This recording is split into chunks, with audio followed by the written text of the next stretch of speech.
안녕하세요. 자동차 고르는 남자 차우남입니다. 오늘은 아빠라면 한 번쯤 생각해볼 만한 대형 SUV 4대를 소개해보고자 합니다. 그리고 영상 시작하기에 앞서 구독, 좋아요 한 번씩 눌러주시면 영상 제작에 큰 힘이 됩니다. 첫 번째 차량은 바로 팰리쉐이드입니다. 팰리쉐이드는 가장 무난하게 생각할 수 있는 대형 SUV로 국산차이다 보니 적당한 수리비와 수입 대형 SUV와 다르게 디젤을 선택할 수 있으며 처음에는 중고차 프리미엄이 붙을 정도로 인기가 좋았지만은 이제는 출시한 지 좀 되다 보니 감가도 되었고 출시가 자체도 수입 SUV보다 낮아서 중고로 구매하기에 메리트가 있다고 생각합니다. 다만 이번 연말에 LX3 팰리쉐이드 후속이 출시하기 때문에 신차가 출시하면 중고차가 떨어지는 경향이 있으니 좀 기다릴 수 있으면 좀 더 기다리는 게 좋지 않을까 생각합니다. 팰리쉐이드는 프레스티지, 익스클루시브, 캘리그라피 이렇게 세 가지 트림이 있는데 익스클루시브는 2천만원 중반대, 프레스티지는 3천만원 초반, 프로빈 캘리그라피는 3천 후반 정도입니다. 이건 사고차나 렌트카 등 다양한 요인이 반영된 평균 가격이니까 무사고에 용도 기록 없고 7, 8만 정도 주행한 차량은 이거보다 높다고 생각하시면 될 것 같습니다. 제가 여러 번 말씀드린 것 같은데 제가 생각하는 팰리쉐이드의 가장 가성비 트림은 깡통인 익스클루시브입니다. 이름에서 알 수 있듯이 깡통이지만 필수적인 옵션은 다 들어가 있고 특히 팰리쉐이드는 깡통이나 프롭이나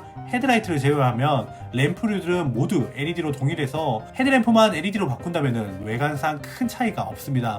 그래서 가성비를 생각한다면 익스클루시브도 나쁘지 않습니다. 다만 익스클루시브는 제가 생각하는 대형 SUV의 필수 옵션이라고 할 수 있는 어라운드 뷰가 빠지는데 대형 SUV는 차폭이 넓고 본닛도 높아 좁은 상가, 지하주차장 같은 곳을 빠져나갈 때 이 옵션의 도움을 받으면 정말 수월하게 빠져나갈 수 있습니다. 팰리쉐이드의 어라운드 뷰는 21년식 중간 트림인 프레스티지부터 기본으로 적용됩니다. 그리고 캘리그라피는 팰리쉐이드의 풀옵션 트림인데 프레스티지 풀옵션과 차이점은 전용 외관 디자인과 디지털 클러스터 이 두 가지입니다. 그래서 전용 외관만 포기할 수 있다면 캘리그라피보다 가격이 저렴한 프레스티지 풀옵션을 고려해보는 것도 나쁘지 않습니다. 팰리쉐이드는 산타페 TMA 플랫폼인 N2 플랫폼에서 제작되었고 엔진은 2.2R 엔진과 3.8 람다 엔진 그리고 변속기는 8단 자동 변속기가 적용되어 있습니다. 두 엔진 모두 10년 이상 양산한 엔진으로 거의 최종 버전 엔진이라고 보시면 됩니다. 물론 새로운 엔진은 신R 엔진이나 3500cc 람다 엔진이 매연도 좋고 연비와 출력이 조금 더 좋겠지만 품질적으로는 팰리쉐이드에 적용된 구형 엔진이 좀 더 안정적이라고 할 수 있습니다.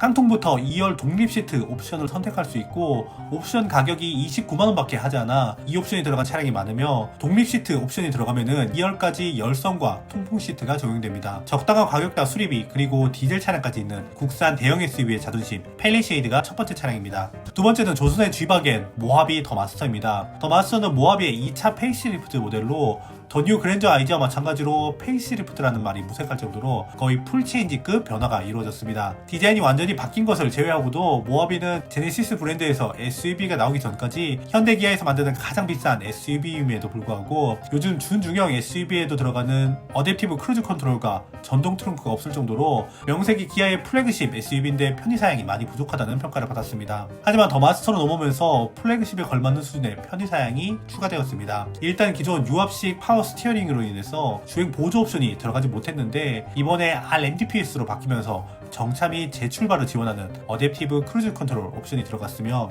이외에도 후방 교차 충돌 방지 보조, 운전자 주의 경고, 하이빔 보조 등 거의 모든 지능형 안전 옵션이 전 트림에 기본으로 적용되었습니다. 이외에도 K9에 적용된 12.3인치 풀 LCD 계기판이 옵션으로 제공되고 무선 업데이트를 지원하는 12.3인치 센터 스크린이 기본적으로 적용되어 있습니다. 또 팰리쉐이드와 동일하게 6인승과 7인승 옵션을 선택할 수 있습니다. 외관 디자인 역시 SUV다운 직선이 많이 사용되어 조선의 G바겐이라는 말이 무색하지 않을 정도로 당당한 외관을 가지고 있습니다. 하지만 모하비는 판매 부진으로 얼마 전에 단종되었고 기아에서 후속 역시 출시할 계획이 없어 이 모습이 모하비라는 차량의 마지막 모습이다 보니 어쩌면 중고차를 사는 입장에서는 오랫동안 구형 느낌 없이 운행할 수 있는 장점이 있는 것 같습니다. 모하비는 장단점이 분명한 차인데 장점은 국내 유일 3000cc 6기통 디젤 엔진이 장착되어 4기통 대비 억제된 소음과 진동 그리고 배기량에서 나오는 강력한 출력입니다. 또 프레임 바디에서 오는 높은 시트 포지션과 강력한 견인력과 오프로드 성능입니다. 해외 유튜버들이 모하비의 오프로드 성능을 테스트하거나 보여주는 영상이 있는데 모하비는 오프로드 성능에 초점을 맞추는 차답게 BMW 벤츠와 견줄 수 있을 정도로 오프로드 성능이 강력합니다. 물론 국내에서는 이런 장점을 활용하시는 분들이 거의 없으실 것이고 대부분의 도심 환경에서는 모노코크 바디 SUV 대비하여 부족한 승차감과 차 크기 대비 생각보다 넉넉하지 않은 실내, 잡소리와 높은 차체에서 오는 풍절음, 그리고 디젤 엔진임에도 불구하고 10km대의 공인연비는 좀 아쉬운 것 같습니다. 또 외관은 환골 탈퇴지만 파워트레인은 변화가 없는데 파워텍의 8단 자동 변속기 초기형을 계속 사용하는 마지막 차로 1세대 미션이 갖고 있던 특정당에서 변속 충격, 솔레노이드 밸브 문제 등 개선 버전이 들어가긴 했지만은 근본적인 개선이 아니라 성능을 너프먹여서 개선을 했다는 카드로도 있어 이 부분은 좀 아쉽습니다. 하지만 효율만 따진다면 외건이 가장 좋은 차이지만 외건보다 지바겐이 많이 팔리는 우리나라에서는 모하비도 모하비만의 매력이 분명히 있다고 생각합니다. 모하비의 중고 가격은 초기형인 19년식 9만 정도라면은 신차 대비 2천만원 정도 떨어진 3천만원 중반대입니다. 예산이 부족하다면은 디자인과 편의상은 좀 부족하지만 연식이 몇 년 차이 안 나지만 1천만원대로 가성비가 좋은 더 뉴 모하비가 있습니다. 환골 탈퇴한 상남자의 차 모하비가 두 번째 차량입니다. 이게 제가 5년 정도 사용한 키인데 여기저기 찍히고 까지고 오래 쓰다 보니 성한 곳이 하나도 없습니다. 저처럼 오래 사용한 차키가 더 이상 망가지지 않게 보호하고 상처난 부분을 가리고 싶은 분들에게 꼭 필요한 가성비 꿀템이 있어 소개해드립니다.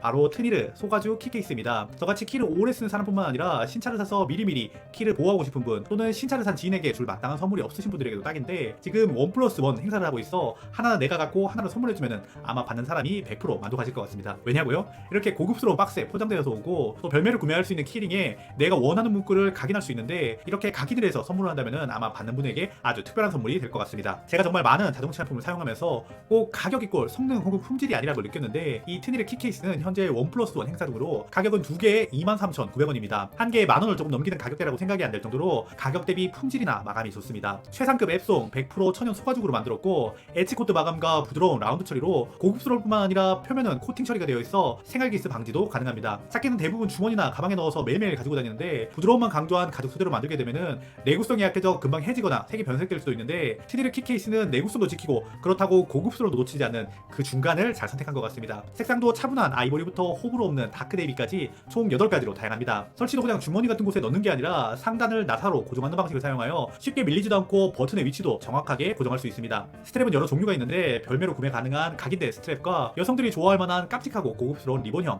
그리고 기본으로 동봉된 링 스트랩까지 있습니다. 다양한 색상과 스트랩 그리고 각인 서비스까지 트니르 키케이스를 사용한다면 다 똑같은 키가 아닌 나만의 특별한 키로 만들 수 있습니다. 세 번째는 6세대 익스플로러입니다. 9년 만에 풀체인지가 된 6세대 익스플로러는 5세대가 승용차인 토러스의 전륜구동 플랫폼 기반인 것에 반해 6세대는 포드에서 새로 개발한 후륜구동 플랫폼이 사용되었으며 개선된 에코텍 엔진과 새로 개발된 10단 자동 변속기가 들어갔습니다. 새로운 플랫폼이 적용되면서 크기는 더 커졌는데 전장이 5m, 전폭이 2m로 넘어가는 큰 차체를 가지고 있다 보니 3열까지 성인이 앉을 수 있을 정도이고 3열을 펴도 20인치 캐리어는 트렁크에 실을 수 있을 정도의 공간이 나옵니다. 하지만 이렇게 커졌음에도 불구하고 무게는 오히려 가벼워졌는데 소재 경량화를 통해서 무게를 덜어냈고 새로 튜닝된 2.3L 에코부스트 엔진은 2톤에 육박하는 덩치를 6초 만에 100km로 가속시킬 수 있을 정도로 충분한 출력을 가지고 있습니다. 그리고 새로운 플랫폼이 적용되면서 안전사양 역시 강화되었는데 일례로 5세대 익스플로러는 IIHS의 스몰오버랩을 대응하지 못했는데 미국에서 가장 잘 팔리는 미드사이즈 SUV임에도 불구하고 단종될 때까지 별도의 차대 보강 없이 양산을 하여 IIHS에서 계속해서 낮은 등급을 받았습니다. 하지만 비로소 6세대에 와서 IIHS의 스몰오버랩을 대응하는 차체를 가졌습니다. 원래 포드는 감가가 많이 되었기로 유명한데 신차가 6천만원이던 익스플로러는 주행거리가 5만이 채 되지 않은 준신차급 차량도 거의 40% 감가된 3천만원대 중반입니다. 주행거리가 10만을 넘어가면은 2천만원 후반에도 구매가 가능할 정도입니다. 하지만 3천만원이 넘기는 가격이 부담스럽다면은 5세대 17에서 18년식 정도면은 2천만원의 매물을 찾을 수 있어 6세대의 대안으로 볼 수 있습니다. 익스플로러는 17년과 21년에 수입 SUV 판매 1위를 할 정도로 한국에서 꾸준히 판매가 되다 보니 중고차 매물도 많고 판매가 많다 보니 한글화나 내비게이션 등 국내 운전자를 위한 지원도 잘 되어 있습니다. 순정 내비는 아틀란을 쓰고 있고 메뉴의 한글화 역시 훌륭한 수준입니다. 그리고 익스플로러는 이전 세대에서 옹졸해 보이던 버튼 디자인과 크기도 다시 정상적으로 적용되었고 옵션은 현대기아 뺨칠 정도로 잘 들어가 있습니다. 그리고 기어 시프터는 다이얼 방식이 사용되었습니다. 다만 19년도에 출시하였음에도 불구하고 센터 스크린이 8인치가 들어간 것은 많이 아쉽고 미국 생산분이 국내에 수입되다 보니 잘 아시는 것처럼 경악스러운 조립 품질과 단차는 감안하셔야 합니다. 그리고 익스플로러가 이렇게 감가가 심한 데는 역시 수리비도 한몫을 하는데 사이드 미러는 100단위의 수리비가 들어가고 가벼운 접촉사고로 흔히 나가는 범퍼와 그리고 도색만 해도 정식 센터에서 하면은 500만원을 넘게 지불했다는 후기가 있을 정도입니다. 공간 넓고 생각보다 고장이 적은 익스플로러가 세 번째 차량입니다. 마지막 차량은 트래버스입니다. 정말 미국 감성 SUV로 오늘 소개해드린 SUV 중 가장 큰 5.2m의 전장과 2m의 전폭을 가지고 있어 실제로 보면은 웅장한 외관과 휠베이스도 3m가 넘어 쇼파를 싣는 홍보 영상이 나올 정도로 넉넉한 실내를 가지고 있습니다. 수치적인 차 크기도 크지만 차체 구조적으로 공간 확보에 유리한 방식을 사용했는데 많은 분들이 트래버스의 크기 때문에 픽업 트럭 플랫폼에서 만들었다고 생각하시는데 트래버스는 트레일블레이저와 궤를 같이 하는 C1XX 플랫폼의 롱바디 버전이 사용되었습니다. 그러니까 펠리쉐이드와 동일한 전륜구동 기반 모노코크 바디가 적용되었습니다. 하지만 오프로드를 가거나 견인을 할 목적이 없고 일상 도심용 혹은 캠핑같이 간단한 오프로드만 가는 수준이라면은 모노코크 방식이 승차감도 더 좋고 공간 확보도 유리해 꼭 대형 SUV는 무조건 프레임 바디가 적용되어야 한다 이런 것보다는 장점이 많은 모노코크 바디도 나쁘지 않다고 생각합니다. 트래버스는 미국차답게 승차감 위주의 하체 세팅이 적용되어 있으며 3600cc V6 자연흡기 엔진과 9단 자동 변속기가 적용되었습니다. 다만 GM에서 새로 개발한 9단 변속기는 전작인 보령 미션급은 아니지만 좀 문제가 있는데 뷰익 엔클레이브, 캐딜락 XT5, 트래버스에서 리콜 조치가 내려졌는데 발생한 문제는 특정 단에서 변속 충격, 구단이 잘 안 들어가는 문제, 그리고 전진, 중립, 후진 기어가 제대로 들어가지 않는 문제와 쇳가루가 솔레노이드 밸브를 막는 문제 등이 있었습니다. 개선이 어떤 시점에 적용되었는지 명확치 않아 시승 시 미션의 상태를 꼼꼼하게 확인하는 것이 필요합니다. 트래버스는 GM차로 한국 GM의 정비 인프라를 사용할 수 있지만 미국 생산분이 한국에 수입되었기 때문에 수리 기간이나 부품값은 외제차라고 보시면 됩니다. 트래버스의 수리비는 유명한데 사고 이력을 조회해보면 성능 점검상으로 큰 문제가 없지만 수리비가 몇백 나온 매물이 많아 이거 반파차 아니야 이렇게 생각할 수 있지만 전혀 그렇지 않습니다. 이래 사고가 300에서 500만원 정도면은 큰 사고가 아니었을 확률이 높습니다. 예로 이 차가 센터에서 1900만원에 수리된 사고 이력을 가진 차입니다. 그래도 크게 두려워하실 게 없는 게 사실 이거는 보험의 영역이긴 합니다. 트래버스의 가장 큰 장점은 역시 가성비입니다. 신차가 5,500만원이었던 트래버스의 가장 높은 등급인 레드라인도